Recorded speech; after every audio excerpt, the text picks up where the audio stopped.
So I want to go to John chapter 1 today and look again a little bit more about John the Baptist.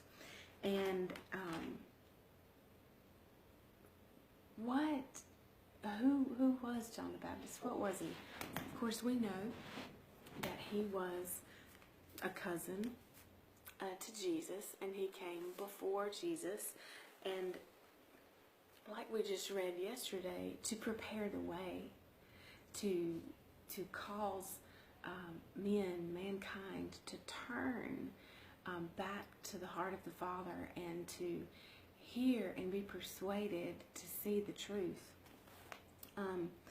When in John chapter 1, if we go to verse 19, John 1:19, it says, "And this is the testimony of John, when the Jews sent priests and Levites to him from Jerusalem to ask, 'Who are you?'" Who are you? What are you? What are you doing?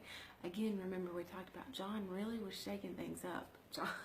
John was nothing in the order of normal religious person or normal teacher or normal anything. He was so far out of their zone. They said, "Who are you?" And he confessed and admitted the truth, and he did not try to conceal it, but he acknowledged, "I am not the Christ." And then they asked him, "Well, what then? Are you Elijah?" And he answered, "I am not." "Are you a prophet?" He answered, "No." And they said to him, "Who are you? Tell us so that we may give an answer to those who sent us. What do you say about yourself?" And he said, "I am the voice of one crying aloud in the wilderness, the voice of one shouting in the desert, 'Prepare the way of the Lord, level, straighten out the path of the Lord,' as the prophet Isaiah said." And the messengers had been sent from the Pharisees to find out again who John was. But this is what I love, that John says, "I am a voice. I am a voice crying, 'Prepare ye the way of the Lord. Get it ready, get it ready, get it ready. He's coming, he's coming, he's coming." Oh, it just fills my heart with such expectation. I want to be a voice. Can I say that a little stronger? I don't just want to be a voice. I am a voice.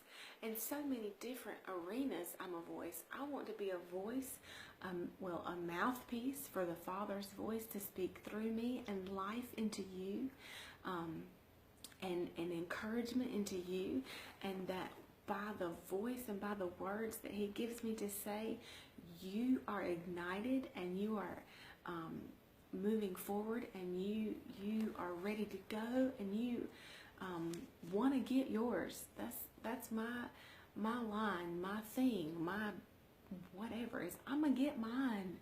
I'm gonna get it, because He who promised is faithful. I want to be a voice crying, "Prepare the way of the Lord." And then if we go to another discussion of John. So we read in Luke. And so if we go to Mark, we can look in Mark, and then we'll go. And he says, Mark 1, verse 2. "Just as it is written in the prophet Isaiah, 'Behold, I send my messenger before your face, who will make ready your way.'" Of course, talking about Jesus' way. He sent John the Baptist to make the way ready for Jesus. Verse 3, "A voice of one crying in the wilderness, shouting in the desert, 'Prepare the way of the Lord, make his beaten tracks straight.'" Now, I loved this. Loved this. Verse 4, "John the Baptist appeared in the wilderness, preaching a baptism obligating repentance." Now, repentance is a change of one's mind for the better, heartily amending one's ways with abhorrence for past sins, in order to obtain forgiveness and a release from sin. A release from sin. That is repentance. Repentance is simply changing your mind, turning around and going the opposite direction. And it's like going so far in the opposite direction because you can't stand what's back here. Run from it, stay away from it, you abhor it. And it says, I'm going to read that again. So what John preached was obligating repentance, okay?